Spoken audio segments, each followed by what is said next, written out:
Assalamualaikum warahmatullahi wabarakatuh. Anak-anak sekalian, bagaimana kabarnya? Baik bukan?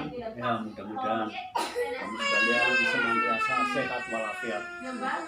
Untuk pertemuan kali ini, saya akan melanjutkan pembahasan tentang fi'il bina lafif mafruk.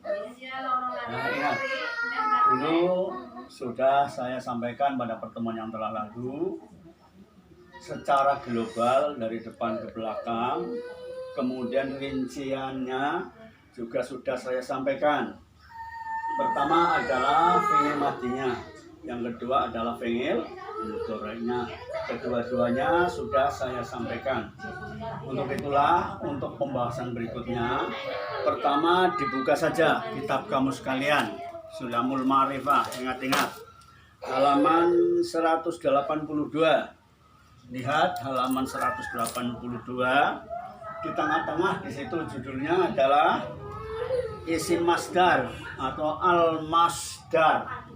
Nah, lihat semua bukunya dibuka, dibeber, diakurkan, dan direnungkan serta pahami apa yang akan saya sampaikan di sini di papan tulis. Diakurkan dengan yang tercantum di dalam buku kamus kalian. Ini sudah saya tulis isim masdarnya, tetapi judulnya tidak saya tulis, cukup materinya saja. Berkali-kali saya sampaikan bahwa isim masdar dari fi'il sulasi mujarrad itu simangi, ingat-ingat ya, tidak kiasi, tetapi simangi. Artinya apa? Apa yang kita dengar, yang kita lihat dan kita amati, sebuah lafal isim masdarnya apa, orang Arab yang menentukan. Jadi tidak ada rumus baku, tidak ada wazan yang permanen. Jadi apa yang kita dengar dari kalangan orang Arab, itulah yang kita ikuti. Oleh sebab itu, kemarin contohnya fi'il lafif mafruk adalah waqoyaki, di mana isim masdarnya lafal tersebut itu ada dua jenis, ada dua macam. Di sini yang saya tulis cukup satu saja, tetapi di dalam buku kamus kalian lengkap ya. Jadi satu adalah ini, dari kata waqoyaki, isim masdarnya dua macam. Satu wazan fa'lun, fa'lani, fa'alatun ya. Dan ini wakyun, wakyani, wakoyatun. Ini yang marfu. Ingat-ingat. Kalau mansubnya bawahnya lihat. Wakyan, wakyani, wakoyatin. Yang terakhir ini adalah majrurnya. Jadi karena isim i'rabnya tiga macam, rofa, nasab, jar, ya inilah yang harus kamu pahami. Kemudian yang kedua, ya, yang kedua isim masdarnya tadi sudah saya sampaikan. Masdarnya itu ada dua macam. Satu wazan fa'lun, yang kedua wazannya fi'alatun. Wikoyah. Wikoyatun kalau marfu, kalau mansub ya wikoyatan, majrur wikoyatin. Dan nasribnya lihat saja di dalam buku kamu. Di sana marfu'nya wikoyatun, wikoyatani, wikoyatun, panjang. Nasabnya wikoyatan, wikoyatani, wikoyatin. Majrurnya wikoyatin, wikoyatani, wikoyatin. Perlu kamu pahami bahwa untuk isim masdar ini, ingat ya, baik yang fa'lun maupun yang fi'alatun wazannya, pada bina lafif mafruk ini tidak ada perubahan huruf ngilat. Pahami itu ya? Jadi sekalipun pada lafal itu huruf ngilatnya ganda, yakni jadi fa fi'il dengan lam fi'il, maka untuk isim masdarnya tidak ada perubahan. Jadi huruf ngilatnya utuh. Oleh sebab itulah yang penting ketika kamu mengias isim masdar dari bina lafif mafruk, wazannya saja untuk pedoman. Ingat, Karena ini fi'il sulasi mujarrad, belum ada tambahan, jadi semua adalah huruf pokok.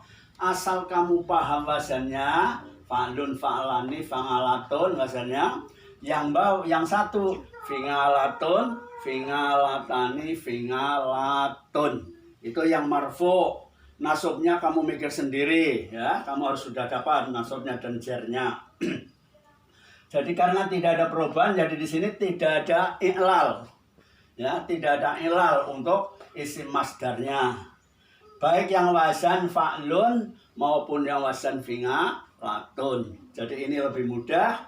Yang penting asal kamu wazan paham nasribnya. Kiasnya hanya mengikuti wazan perubahannya. Dari mufrad ke musanna, dari mufrad ke jamak. Lihat isim masdar. Ya, mufrad ini wakyun. Ini ada alif tasnya dengan nun. Ini tengri isim musanna. Ini ada ta mabsutoh. Ingat-ingat itu tengernya jamak muannas. Ya. Jadi di sini ada alif dengan ta. Ini menunjukkan bahwa jamaknya adalah jamak muannas salim. Pahami itu. Baik rofa nasab jar semua sama tengernya. Hanya bedanya pada mufrad. Mufradnya ini. Kalau marfu wakyun, mansub wakyan, majrur wakyin. Kemudian untuk musananya nasab dengan jar sama. Majrurnya juga sama. Dah. Kemudian pahami itu ya. Jadi untuk mufrad paling depan sendiri, isi mufrad ini. Yang keduanya ini musanna, menunjukkan dua. Ini jamak. Dah. Tengernya harus kamu pahami. Dari mufrad ke musanna, isim mufrad ke isim musanna tengernya apa? Kalau rofa tengernya apa ini kelihatan. Kalau mansub bagaimana tanda-tandanya isim musanna, kamu harus paham. Sehingga ketika kamu melihat sebuah lafal, kamu paham ini mufrad, apa musanna, apa jamak. Nah, ini jamaknya tengernya. Ada alif dengan ta, taknya ta yang panjang. Ingat-ingat ini. Dah. Ini adalah tenger jamak muannas salim. Kemudian kalau yang jenis kedua isim masdarnya ialah yang ini wikoyatun. Itu sama saja dengan ini perubahannya dari mufrad ke musanna. Wikoyatun, wikoyatani. Wikoyatun, wikoyatani jamaknya. Wikoyatun. Ingat-ingat. Tambahan terakhir alif dengan ta ini. Di sini ini ta inas, ingat. Ketika ini juga ta inas, jadi jangan sampai menambahnya alif setelah ta ini. Tetapi setelah huruf ya. Jadi mufrad, musanna, jamaknya, nasribnya seperti yang ini, yang wazan fa'lun. Dari mufrad ke musanna tengernya sama persis. Rofa maupun nasab maupun jar. Jamaknya juga sama tengernya, hanya harokatnya yang berubah. Kemudian yang bawah, ingat ini, lihat. Yang bawah adalah isim masdar mim. Lihat itu di dalam buku kamu. Isim masdar mim dengan isim masdar maknanya sama. Tujuannya sama, hanya formatnya saja yang berbeda. Ingat-ingat itu ya. Jadi maknanya itu sama antara isim masdar dengan isim masdar mim. Pahami, nama sebuah kegiatan, nama sebuah aktivitas, nama sebuah perbuatan. Dah. Jadi bedanya apa? Bedanya isim masdar mim pasti diawali dengan huruf mim yang di fathah. Ingat-ingat itu. Jangan sampai mimnya tidak di fathah. Kalau isim masdar mim pasti mimnya di fathah. Tetapi isim yang permulaannya mim dan di fathah belum tentu isim masdar mim. Ingat-ingat. Jadi ada yang lain misalnya isim maf'ul atau zaman, isim makan. Nah, jadi ini isim masdar mimnya. Jadi maknanya dengan sama dengan ini. Wakoyaki itu artinya adalah memelihara atau menjaga. Nah, jadi maukon dengan wakyun itu sama. Nah, sekarang yang harus kamu pahami, ini adalah marfu, ini mansub, ini majrur. Lihat, maukon marfu, maukoyani, mawakin. Ini marfu'nya, mansubnya, perhatikan. Antara marfu' dengan mansub ternyata untuk isim mufrad sama saja. Sama-sama maukon. Maukoyani, mawakiya. Bedanya pada isim musanna dengan isim jamak. Demikian pula yang majrur ini sama dengan yang mansub, sama dengan yang marfu' untuk mufradnya. Maukon juga. Jadi rofaknya maukon, nasubnya maukon, majrurnya maukon. Jamaknya ini, ya, yang majrur, mawakin sama dengan yang marfu'. Beda dengan yang majrur ini. Lihat, kamu harus betul-betul memahaminya. Mengapa kok beda? Nah, disinilah perlu saya jelaskan. Pertama ini, ya, ini maukon.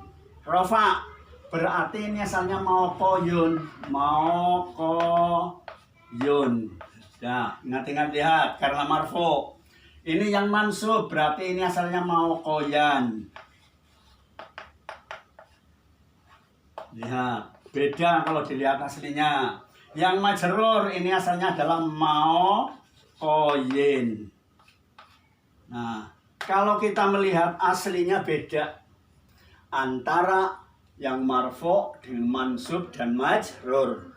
Tetapi realisasinya sama, di mana di sini semua lam fi'ilnya adalah huruf ya. Ingat-ingat, lam fi'ilnya huruf ya. Ini sudah kita pelajari pada bina yang berbeda, ialah pada fi'il nakis ya. Hanya di sini binanya kan lafif maf'ul, ya. Jadi sekali lagi, ini buntutnya, ini lam fi'il, ini paling akhir. Maukoyun, maukoyan, maukoyin. Di sini ada huruf ya, pedomannya seperti yang sudah kita pahami. Ketika ada huruf ya hidup, ini hidup, koyun, hidup. Terus sebelumnya harokat fathah, hidupnya ini di domah. Ingat-ingat, ada ya di domah, jatuh sudah fathah, orang Arab berat mengucapkannya. Lisannya orang Arab, kalau bahasa kita ya gampang. Maukoyun. Jadi bagaimana solusinya? Huruf ya ini diganti alif. Ya. Contohnya dulu ada kata romaya. Ya-nya diganti alif, alif yang seperti huruf ya namanya alif maksuroh. Jadi Roma, alif mati selamanya. Nah ini juga begitu. Maukoyun, ya-nya kalau diganti alif, maka alif selamanya tidak akan hidup. Jadi alif jatuh sudah fathah yang menjadi tanda panjang. Jadi bunyinya apa ya? Bunyinya seperti yang tertulis ini, maukon. Ya, ini kan ya-nya diganti alif, alif kan mati. Nah tanwinnya kemana? Tanwin otomatis mengikuti harokat yang terakhir. Setelah ya-nya ini ganti alif yang berharokat tinggal qaf, maka tanwinnya tempelkan pada huruf qaf. Jadi bunyinya maukon. Ini rofa, ingat-ingat itu, bukan mansub. Nah, sekarang mansubnya ini, ternyata mansubnya sama dengan marfu'nya maukon. Ini asalnya apa? Ini asalnya adalah maukoyan. Baik koyun yang rofa maupun koyan ini sama-sama huruf ya, yang hidup jatuh sesudah fathah. Harus diganti dengan huruf alif yang mirip dengan huruf ya, namanya alif maksuroh. Kalau diganti alif maksuroh jadinya begini. Ya, tanwinnya kemana? Tanwin adalah tengerisim yang selamanya tidak boleh dibuang, harus tetap dipasang. Makanya dipasang pada huruf qaf. Jadi qafnya yang tadinya qaf menjadi kon. Ada alifnya, ingat-ingat ini. Alif pengganti huruf nilab yang posisinya hidup jatuh sesudah fathah. Dengan demikian, yang marfu maupun yang mansub bunyinya jadi sama. Demikian pula yang terakhir, yang majrur. Ini asalnya maukoyin. Dari atas maukoyun, maukoyan, maukoyin, semua adalah huruf ya-nya hidup jatuh sesudah fathah. Gantinya jadi sama. Dengan demikian, yang rofa, yang nasab, yang majrur itu formatnya persis sama. Nah, wazannya bagaimana? Wazannya ya beda. Sebab wazannya adalah huruf sahih. Ya kan? Maf'alun, maf'alan, maf'alin. Jadi utuh wazan. Di sini kan karena ada huruf milad, namanya saja fi'il mu'tal. Nah, kalau berikutnya, kias berikutnya, ya ikuti wazan, maf'alun, maf'alan, ini maupun maukoyani, ini tidak berubah, tidak berat ya. Setelah ini koya, ya hidup jatuh pada fathah tidak boleh diganti karena setelah ya ada huruf mati ini alif. Nah, ini maukoya ini, koya ya-nya hidup jadi fathah tidak boleh diganti karena ada ya mati. Ini namanya ya tasniyah, tenger isim musanna. Yang ini sama isim musanna. Kalau untuk nasab dengan majrur, mansub dengan majrur itu sama saja. Tengernya ya dengan nun. Nah, sekarang jamaknya ini. Jamaknya mandan angel. Ini ya. Lihat. Jamaknya wazannya mafangilu. Mafangilu. Itu kan kalau rofa, kalau nasab mafangila. Kalau majrur mafangila.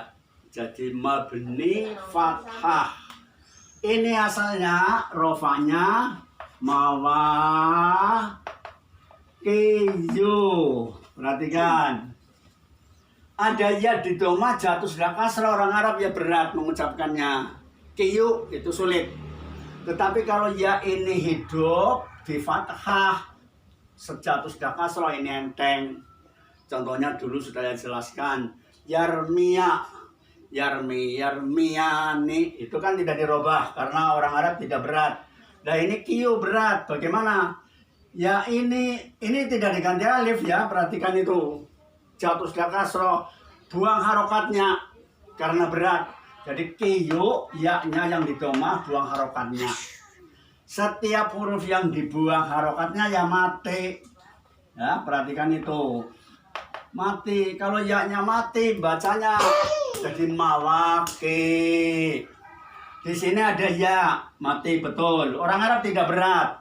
Membaca ya mati jatuh sesudah kasroh. Mengapa tidak berat? Ini jadi tanda mad. Tetapi ini tidak berlaku. Apa sebabnya? Sebab di sini ada ya mati bar kasroh di ujung buntut.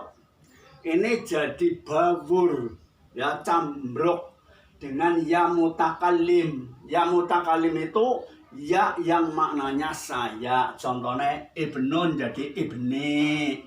Ini itu ya. Artinya apa? Ibnun itu anak, ibni anakku. Baitun rumah, baiti rumahku.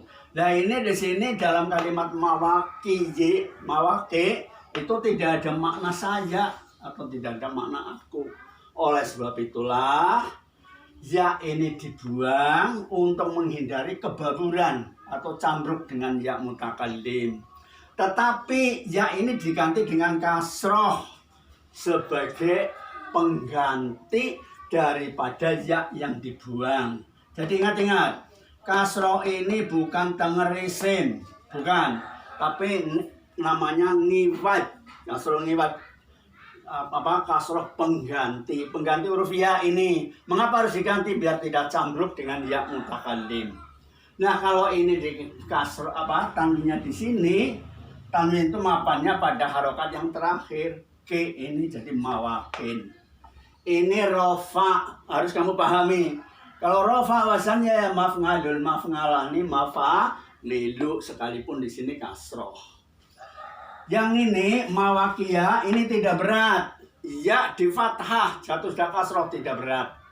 Tapi kalau yanya di domah atau di kasroh berat semua. Oleh sebab itu mawakia yang nasub ini tidak dirubah utuh. Yang terakhir itu sama dengan yang pertama. Hanya yang pertama asalnya mawakiyu, ini mawakiyi. Sama-sama beratnya. harokatnya ini buang. Jadi mawaki seperti ini tadi. Mawaki.